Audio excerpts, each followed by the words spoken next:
Hola Rubén, buenas tardes. Mi nombre es Pablo de Salto, te estoy hablando, y gracias por tu amistad y gracias por compartir cosas lindas.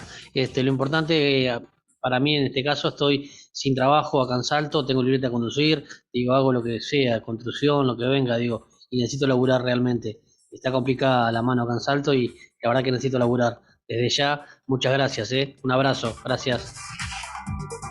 Gracias, Pablo.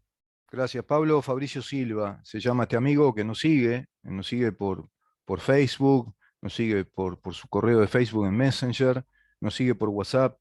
Es de Salto y está solicitando trabajo. Podés conectarte con él, comunicarte con él al 091-401-363. 091-401-363. Ese es el número de celular de Pablo Fabricio Silva, quien solicita trabajo, como también lo hizo el otro día el amigo Adolfo. Los invitamos a aquellos que realmente de modo sincero y quieren trabajar, son trabajadores, necesitan hacerlo para el sustento de su familia, que el programa pueda ser un puente solidario, que pueda ser también información de cercanía, en ese Uruguay de cercanía que vamos perdiendo, lamentablemente. Ese Uruguay en el cual todos nos ayudábamos, todos pedíamos al vecino y el vecino estaba ahí, daba una mano. Y el vecino no significaba vivir en la casa al lado. Nos sentíamos vecinos todos los uruguayos. Ese Uruguay de cercanías, ¿por qué no reeditarlo? Se reeditan tantas cosas que no son buenas. Recién hablábamos con Álvaro Alfonso, toda esa reedición rápida, además, ¿no? Muy rápidamente se resetea en términos cibernéticos esa revolución socialista, estalinista, estatista, esa revolución marxista-leninista, y marxista-leninista porque plantea el marxismo en su teoría ideológica y plantea el leninismo en su acción revolucionaria, en su acción terrorista, tanto a nivel de terrorismo bélico como de terrorismo verbal, de terrorismo político, terrorismo sindical. Y hoy lo estamos viviendo, no en nuestro país, sino en el mundo. Se está viviendo este terrorismo marxista-leninista, claro, hoy con el ropaje de un marxismo cultural. Entonces, si eso se reedita, ¿por qué no reeditar las cosas buenas, la solidaridad? Invitamos a que eso se pueda ir dando también en este programa. Estamos aguardando la presencia de Diego Flores. Habíamos quedado con él más o menos en estar conversando sobre las 11, 11 y pico, se nos corrió un poquito el horario y vamos a ver si podemos intentar entonces comunicarnos con él. Por acá me dice Diego, bien, me conecto a las 11, impecable, y bueno, estamos aguardándolo. Mientras tanto, yo te digo que te podés comunicar a nuestro Facebook, en donde estamos, te podés comunicar a este número 093-829-272, 093-829-272, nuestro Twitter, en donde estamos, Instagram, en donde estamos Uru, y nuestro canal YouTube, mirá en donde estamos. Este canal es gratuito, ¿no? Te suscribís gratis, entrás y vas a ver cada una de las columnas que vamos editando en este programa, cada uno de los espacios que editamos en este programa, cada una de esas columnas que realizamos con nuestros panelistas, con nuestros columnistas, están editadas en imagen y en sonido. Es un trabajo muy particular, un trabajo muy bien hecho de parte de Alejandro Barreto y Mariana Peralta. También conjuga sus esfuerzos el señor Damián, quien ahora está llevando adelante la transmisión del programa. Te repito, mirá en dónde estamos. Salimos al mundo por internet, radionacional.com.uy, radionacional.com.uy. Salimos al mundo a través de Facebook, en donde estamos, y salimos al mundo, pero no en vivo, editados en YouTube. Mirá en dónde estamos. Ahí salimos al mundo, pero ya con el material editado. Vamos a ir a nuestra editorial entonces. Hablábamos con la doctora Graciela Bianchi, es decir, en italiano se pronuncia así. Hablamos con el escritor Álvaro Alfonso respecto a temas que todos los días estamos padeciendo los uruguayos. La corrupción,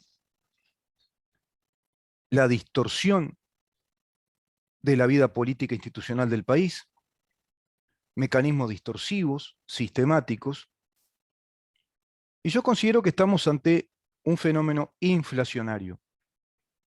Muchos dirán, inflacionario, muchachos, ya sabemos que esto es una niñería lo que está diciendo. Sí, pero no me refiero a la inflación económica, que ese es un fenómeno también global.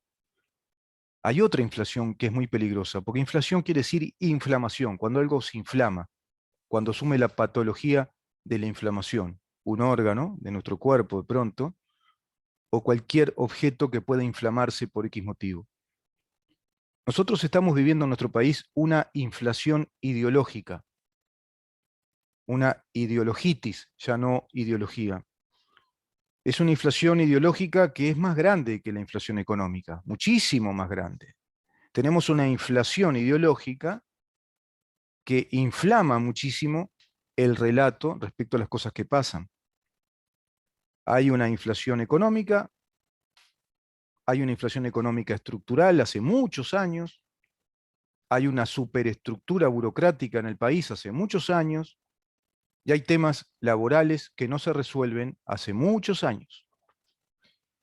Cuando la inflación ideológica nos pauta los hechos políticos, y cuando antes, no mucho antes, sino hace 2 años y meses atrás, tuvimos 15 años de una inflamada ideología gobernándonos, debemos seriamente reflexionar que estamos en una situación institucional del país que se encuentra muy enferma, muy enferma. Es realmente una situación patológica. Enferma desde hace mucho tiempo, y enferma, ¿eh? Y que esa enfermedad que se llama nepotismo, amateurismo en el gobernar, pero se llama también profesionalidad en el abuso de funciones y en el robo al país.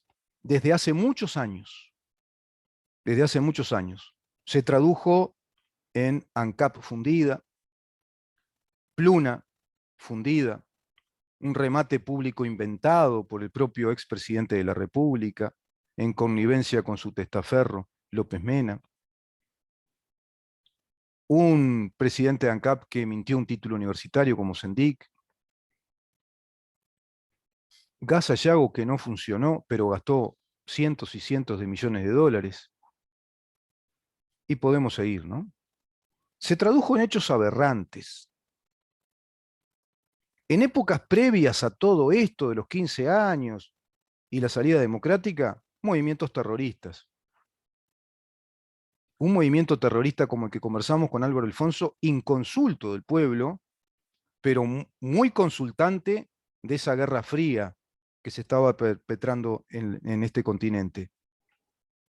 Y se produjo a través de violentos personajes embobados por una ideología del reparto de riquezas, y luego con la ideología ya como vía de poder del Estado. Les gustó el argumento ideológico como una viabilización para llegar al poder del Estado e instalar ese socialismo. Me refiero al movimiento MLN Tupamaros y también a lo que fue después el Partido por la Victoria del Pueblo y a un Partido Comunista del Uruguay con un ejército clandestino muy bien adiestrado, entrenado y con un sistema de inteligencia que al día de hoy, a la fecha, funciona a la perfección. Claro, tuvo que venir una dictadura. El sistema político nuestro no estaba a la altura de los acontecimientos históricos. Los partidos fundacionales, al decir de Álvaro Alfonso, comprendían la vida política del país como si hubiera quedado congelada en un film de los años 40, de los años 30, donde el civismo campeaba con cierta normalidad. No quisieron ver, no sé por qué aferrarse a suponer o a tener la teoría política de que el Uruguay iba a devenir en un proceso cívico, armonioso, civilizado, como si no se conviviera con un enemigo. No sé por qué. Porque hubo terrorismo, el terrorismo obligó en ese marco de Guerra Fría a que se instalara un régimen cívico-militar que interrumpiera el funcionamiento de las instituciones democráticas, se obligó a un pacto de salida con ese régimen que es evidente que la historia demuestra que no vino para quedarse, que no querían quedarse aquellos militares de aquel entonces, sino que fueron exhortados por gran parte de la población uruguaya, que manifestaba la necesidad de tranquilidad pública, que manifestaba la clase política que no estaba a la altura de esos acontecimientos y no lo manifestaba explícitamente, sino en los hechos, y en algunos casos sí, también, con cierta explicitud, y luego se da esa salida entonces de aquel periodo de dictadura cívico-militar. Y en esa salida quedan intactos los aparatos militares del MLN, del Partido Comunista del Uruguay, queda intacto el aparato ideológico instalado en el sistema sindical uruguayo, que va a perfilar una tónica de hechos políticos determinante en el curso de la historia reciente. Va a condicionar, va a incidir en la vida política institucional del país, en la vida político-electoral, de políticas de Estado, y en la vida institucional del país a través de las prácticas sindicales que atraviesan toda la actividad económica, sea pública o privada. Al extremo de que el propio doctor Julio María Sanguinetti, en su primer gobierno, concede ese crédito histórico a aquel PIT-CNT para establecer los consejos de salarios y los convenios colectivos, como si eso fuera algo así como una política pública a nivel nacional que padecemos hasta la fecha. Gran tema a resolver que no se resuelve hasta la fecha. Es evidente que una salida pactada hacia esa democracia nos plantea una democracia renga, con proscriptos políticos, con partidos cercenados en ese sentido, pero también condicionada a la legislación de leyes especiales, como la ley de amnistía, y posteriormente la ley de caducidad de la pretensión punitiva del Estado. Paulatinamente esa democracia fue tomando terapia, fisioterapia, tratamiento político-médicos, pudo volver a su plena movilidad, y en esa movilidad democrática se entendió que el país podía tener democracia que en su funcionamiento admitiera la libre discusión y la disputa electoral con una coalición de izquierda marxista-leninista versus los partidos fundacionales. Voy a corregir acá lo que escribí, tiene razón Álvaro Alfonso, porque tradicional ya es la izquierda marxista también. Esa coalición de izquierda, constituida desde sus orígenes y concebida en su funcionamiento desde sus orígenes, es decir, en el funcionamiento interno del Frente Amplio original y del movimiento sindical por el Partido Comunista del Uruguay, conjuntamente con el PVP, llegó al poder de nuestro Estado. Llegó al poder de nuestro Estado y se quedó en ese poder 15 años. 15 años se quedó. Y tomó el poder de la capital del país 1990, ¿verdad? A la fecha, es decir, 32 años. Se quedó 32 años, hay que repetirlo. Y en Canelones hace 17 años, si no hago mal la cuenta. 17 años. 32 en Montevideo, 17 en Canelones, departamento fundamental, eminentemente productivo del país, con una concentración demográfica importante después de Montevideo, el segundo departamento más importante en concentración demográfica y en productividad, tanto de bienes como de servicios turísticos. 17 años. 32 Montevideo, 15 años en el poder del Estado. Y hoy hablan de que hay mucha gente que no tiene trabajo, hablan de una inflación en un mundo que está en guerra, que sale de una guerra biológica llamada pandemia, que ingresa a una guerra territorial de disputa de poder político territorial en Europa cuando invade Rusia Ucrania, afectando el 30% del mercado internacional de granos, de alimentos, y el 40% del mercado europeo de abastecimiento de energía, petróleo y gas. Y cuando uno ve eso, dice, ¿de qué están hablando? ¿No? ¿Qué están hablando? ¿De qué están hablando? En serio. Y cuando interpelan a la ministra de Economía porque ha perdido el salario poder adquisitivo, ha bajado el salario real. ¿De qué están hablando? Cuando hoy por hoy el desempleo es del 7,6% más o menos, 7,8%, y cuando ellos dejaron el gobierno era del 10,1% el desempleo. Cuando ellos dejaron el gobierno en épocas de apogeos económicos, de un clima, digamos, de mundo pacífico, con apertura de mercados, con el reinado de los TLC, con la apertura del mundo asiático en los mercados, cuando Uruguay cuatriplicó económicamente el volumen exportador de los 9 commodities que teníamos, Uruguay llegó a tener como resultado final 5,1% de déficit fiscal. 5,1% de déficit fiscal. 10,1% de desempleo. Puedo seguir. Está con nosotros ya Diego Flores. Yo te agradezco, Diego, que estés con nosotros. Está escuchando atentamente todo esto, ¿no? Esto da para seguirlo, porque fíjate que en ese periodo se creó un ministerio, el MIDES. Y cuando viene la pandemia, 500.000 uruguayos dependían rápidamente del plan asistencial. El MIDES no solucionó nada, excepto que le solucionó el trabajo a un montón de subvencionados del Estado que más sofisticadamente, parece más honorablemente, trabajan para el Estado. Es decir, le benefició a los miles de empleados del MIDES, a la burocracia que se creó. Pero los uruguayos siguen dependiendo de planes y planes y planes asistenciales. El BPS recauda 10.000 millones de dólares por año, pero nos dicen que se debe reformar la seguridad social de reparto de riquezas. Además, no se discute ese tema, parece que no hay otro sistema, que no hay más, que solo hay un sistema de reparto, porque dicen que va a colapsar. Se interpela a la ministra porque los homicidios subieron.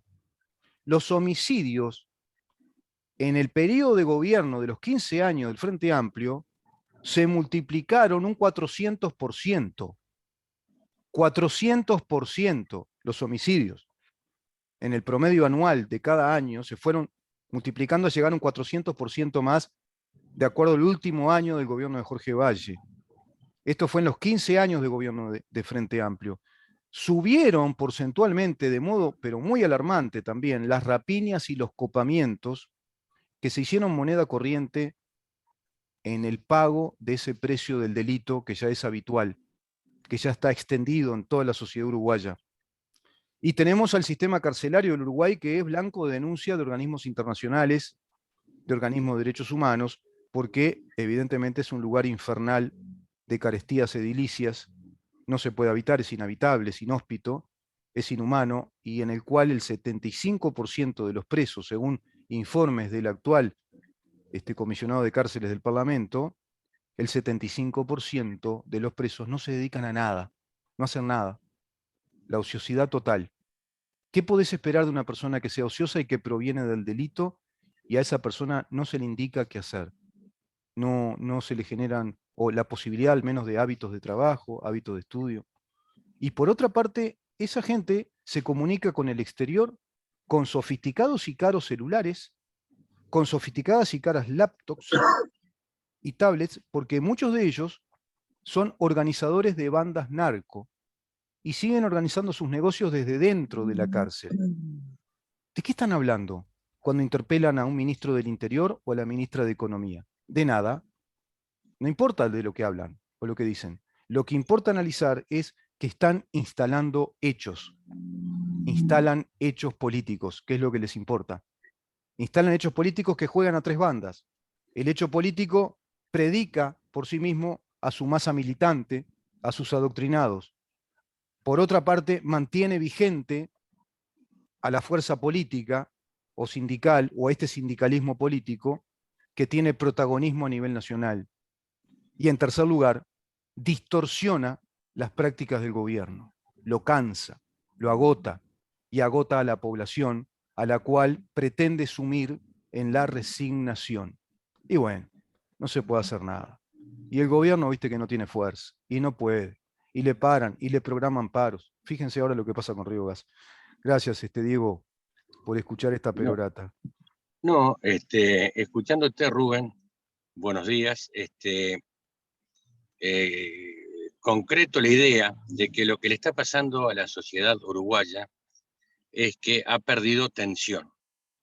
De alguna manera, la crisis que vive el sistema político se debe al fuerte protagonismo que vienen cobrando la izquierda desde las organizaciones civiles, que se están llevando puesto al propio Frente Amplio, y la ausencia de un jugador a la derecha de la cancha. Con lo cual, la tibieza... Nos quedamos sin audio, Diego. Se cortó el audio. A ver, vamos. Interesante el análisis de Diego Flores. En medio de esta borrasca, de este relato infame que tú también has descrito. Yo lo único que agregaría a tu relato es la presencia, que es todo un símbolo, de la olla popular. Olla popular que parece ser, se inventó con la coalición republicana y estaba ya preparada. Rubén, en nuestro país habían funcionando en plena democracia y bajo el gobierno del Frente Amplio 75 ollas populares, que de alguna manera fueron el recurso con el cual el Frente Amplio suplió la falta de actividad de los comités de base, que está decayendo. Pero regresando al análisis tan pormenorizado que tú nos compartiste, lo que a nuestra sociedad le está faltando es una posición más firme, que asuma el vigor ya no de la tradición, sino del sentido común. Ante tanta locura que nos integra al mundo de la peor manera, es decir, del mundo, de todo lo que ofrece el mundo, estamos eligiendo lo peor. Estamos eligiendo la unicidad de ideas, estamos eligiendo la pobreza como recurso para igualar y generar la misma condición de oportunidades para todos, y estamos eligiendo la discreción intelectual, es decir, la ignorancia para poder funcionar y operar. Llama la atención porque no es, pero al mismo tiempo cuando uno pasa revista a lo que ha sucedido con el Partido Colorado, por ejemplo, en los últimos 30, 40 años, que es como un programa de desintegración. El Partido Nacional nos ilusionaba porque desde su juventud promovía la posibilidad de que hubiera un elenco de relevo o una generación que llegara a suplantar.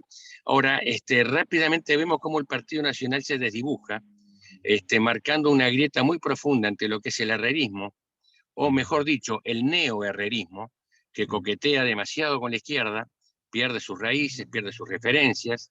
Entonces yo que no soy blanco y no soy herrerista, estoy en las antípodas, me horrorizo cuando veo el discurso errático del presidente que integra, coquetea con los imperialismos, de una manera que llama poderosamente la atención, que coquetea con la famosa Agenda 2030, entregando todos los espacios posibles, sin siquiera tener el decoro de reservarse ámbitos para la intimidad de la nación. Con lo cual, estimado Rubén, querido Rubén, estamos viviendo horas de zozobra, horas en las que a mí me gusta pensar están haciendo algo. Hay una fuerza de derecha que yo sospecho se está organizando, se está perfilando. No sé qué tiempo demandará, qué suerte correrá, pero en todo caso hay un vacío muy importante en el sistema político. Hay una voz que no se escucha y es la de al menos un 30-40% de la población. Ya se viene la rendición de cuentas. Esa ley que para la mayoría de nosotros pasa inadvertida o es algo con la que nos hastían los noticieros sobre el final por el ritmo vertiginoso con el que se discute.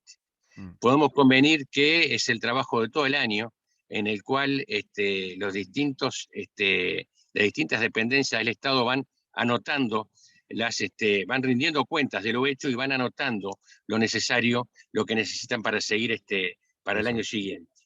En nuestro país esa ley atiende discretamente las necesidades del Estado, pero consagra el momento en este año tan particular de reperfilamiento de candidaturas. Es el momento en el que se miden fuerzas y se establecen vallas que delimitan perímetros de casa que se defienden luego ultranza. Con lo cual nosotros, por lo pronto, los familiares de los prisioneros políticos que estamos esperando que el Partido Nacional presente su proyecto alternativo para la humanización de las cárceles, vemos cómo se nos van los días, vemos a un cabildo abierto que se debate ante su compromiso con su electorado o su compromiso con la coalición. Con lo cual, la grieta que nosotros solemos ver entre la izquierda y la derecha, en realidad sorprende profundizándose entre el gobierno y los gobernados. Es decir, la grieta profunda que vive nuestra sociedad es aquella que impone la distancia que hay entre la realidad que vivimos los habitantes de la nación y quienes integran el elenco de gobierno, ya sea en la oposición o en el... da la sensación, Rubén, de que hablamos lenguas distintas, habitamos países distintos y en consecuencia tenemos realidades distintas. Yo escucho al presidente y a los ministros y me parecen daneses. Me están hablando de una realidad con la que no me siento identificado.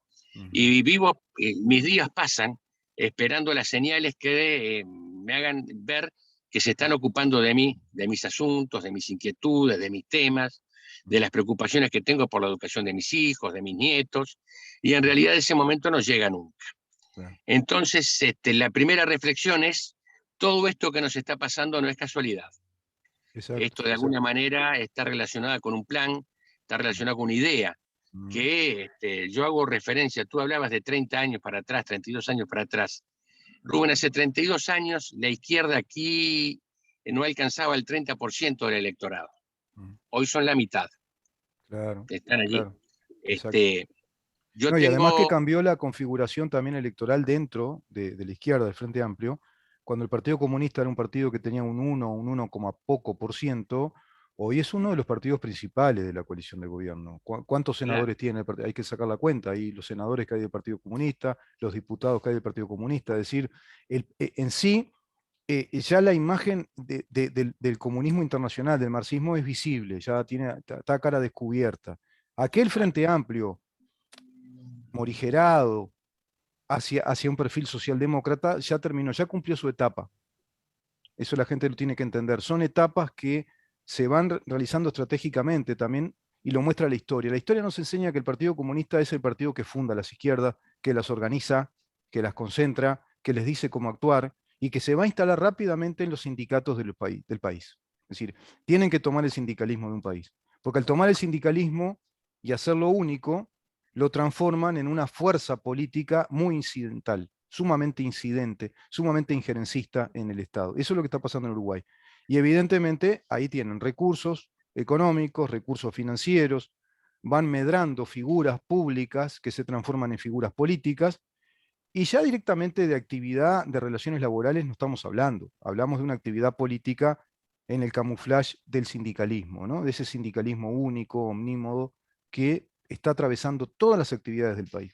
Por otro lado, el gobierno, como tú bien decías en tu análisis, hay que desagregar que hoy la lucha, esta batalla ideológica, no se da solo desde fuera, coalición de gobierno y fuera de la coalición, sino que va impregnando el sistema político y está por dentro de la coalición, como tú decís. Hay parte de integrantes de esta coalición que hablan en otro idioma, en otro lenguaje político, con otra visión, y conciben que es muy importante y que coloca al país a la vanguardia si desarrollamos más políticas de género, si invertimos en más fiscalías de género, si introducimos esas agendas globales como la del 2030, a partir de la cual el Estado uruguayo va perdiendo espacio de soberanía financiera, fiscal y de políticas públicas. Y eso evidentemente está también trabajando por dentro, y hasta donde nosotros sabemos, creo que está generando esa distorsión interna en la coalición. Como tú bien decías, Cabildo Abierto, un movimiento patriótico con perfil artiguista, más nacionalista, se está debatiendo entre su electorado y pertenecer a la coalición. No hay una tercera fuerza superadora de esta dicotomía que vamos viendo pasa a ser falsa prácticamente. Hay una casi falsa dicotomía entre un gobierno aparentemente republicano de centro derecha y una izquierda organizada a través del Frente Amplio con el PCNT. Ya parece que las políticas más o menos son las mismas, ¿no? Las políticas esenciales para el país. Hoy tenemos un Mides que recoge cifras de 1 millón de uruguayos dependientes de él. Tenemos planes de una reforma de la seguridad social, siquiera se aplica la terminología previsión o un régimen de previsión o un régimen de renta vitalicia con ahorro personal y capitalización personal para las etapas jubilatorias. No, no se habla más de jubilación, se habla de previsión social y un sistema de repartos. Ya está puesto ese tema como indiscutible.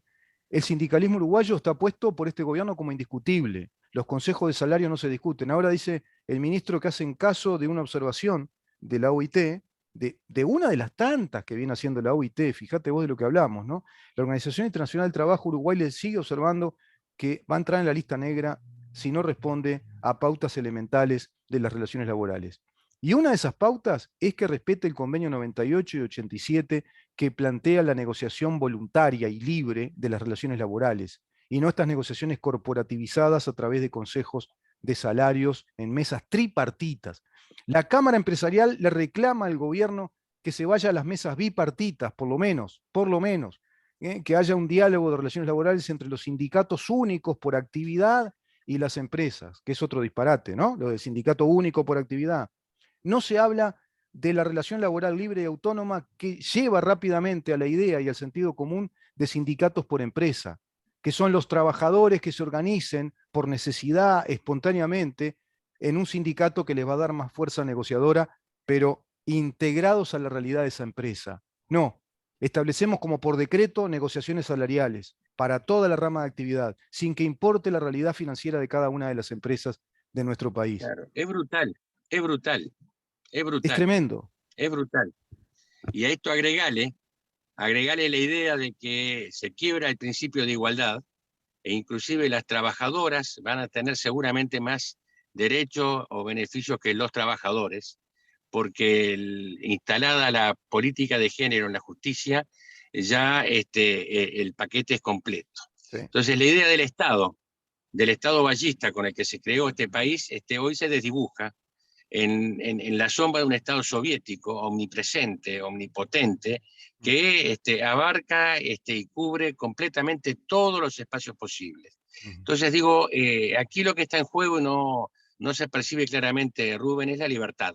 La libertad ya no como concepto, sino como un ente que se materializa diariamente cuando todos amanecemos y salimos a la calle a buscar nuestro destino, ¿no? Exacto. Entonces yo miro con mucha preocupación lo que comienza a suceder temprano. Sí. Ya el sistema está trabajando para su presentación en las próximas elecciones. El año próximo va a ser un año durísimo, Sí, año sí. de conflictividad en escalada y Sí. año de consigna, en el que quedamos al garete, quedamos no- fuera del puerto y librados a las inclemencias del tiempo. Así las cosas, Rubén, reitero, creo que llegó el momento de que el sistema incorpore un nuevo jugador. Estamos necesitando un espacio de derecha, estamos Diego, desesperadamente respecto a ese esperando que tema, se ¿no? cree. Cuando tú decís un espacio de derecha, mucha gente va a decir, uy, esto que se viene un movimiento que quiere instalar una dictadura de derecha. No, Yo creo que también ahí estamos siendo todos víctimas de una taxonomía impuesta, hegemonizada por la izquierda, porque entramos a manejar clasificaciones, derecha, izquierda, cuando en verdad, viste que terminamos hablando de restaurar de algún modo, como si fuera una acción restauradora de la República Democrática. Estamos hablando de democracia, de república. Estamos hablando de que nuestra constitución se aplique a pleno. Es simplemente eso. Estamos reclamando soberanía nacional, nada más que eso. Sí. Porque viste que si no entramos a caer en eso de las derechas, yo coincido contigo en cuanto a que necesitamos una tercera fuerza superadora de lo que hay. Una tercera Sí. fuerza superadora. Sí, que No sé cómo represente llamarla, pero sería una y a fuerza cabalidad, republicana. y sí, ubicarlo a la derecha en este juego En este caprichoso que espectro. tenemos, es en la vereda de enfrente de este esquema que juega en la izquierda con un protagonismo tan decidido. Se Sí. trata de restaurar valores que no se pueden perder y que No no están progresismo, reñidos. sí liberalismo, ¿verdad? Claro, Y que habría que empezar a nosotros explicarnos eso, ¿no? son ¿Qué es valores que no hablar, están, pensar liberalmente y qué es pensar progresivamente? claro, y que no están reñidos con son valores que no se pelean con la necesidad de actualizar, de pensar el mundo como una entidad distinta, sino que por el contrario. Mira, hay un juego muy simpático que yo siempre le propongo y lo hablo fundamentalmente con mis hijos. Mm, Tú sabes que a mí me apasiona la arquitectura y una de las cosas que vivo buscando a mm, donde voy es el gesto local, es la mirada del lugar mm. a partir del concepto de que más allá de que imperan ideas estéticas y valores estéticos que se comparten y recorren el mundo, el hecho de que en cualquier lugar de la costa uruguaya no es posible vivir como se vive en Finlandia Claro, o como se vive en París. Entre claro. otras cosas porque la cultura, es decir, ese paquete de características sociales que nos identifican, hacen que nosotros aún usando la misma silla nos sentamos de una manera distinta, comemos de una manera distinta, amanecemos distinto. Mm, Yo vivo buscando ese gesto local, esa mirada que es la que me propone solamente un autor, mm, aquel que a partir del paisaje, del mm, dato vernáculo, es capaz de desarrollar una idea que materialice la forma en que se vive en esta parte del mundo. mm. Con la política sucede otro tanto. Exacto. Hay valores universales que todos compartimos y Mm. que son los que han dinamizado las estructuras sociales y han permitido que las naciones prosperen y sean vitales. Hoy no puede concebirse una nación aislada del resto. Ahora, eso no significa que en tanto nación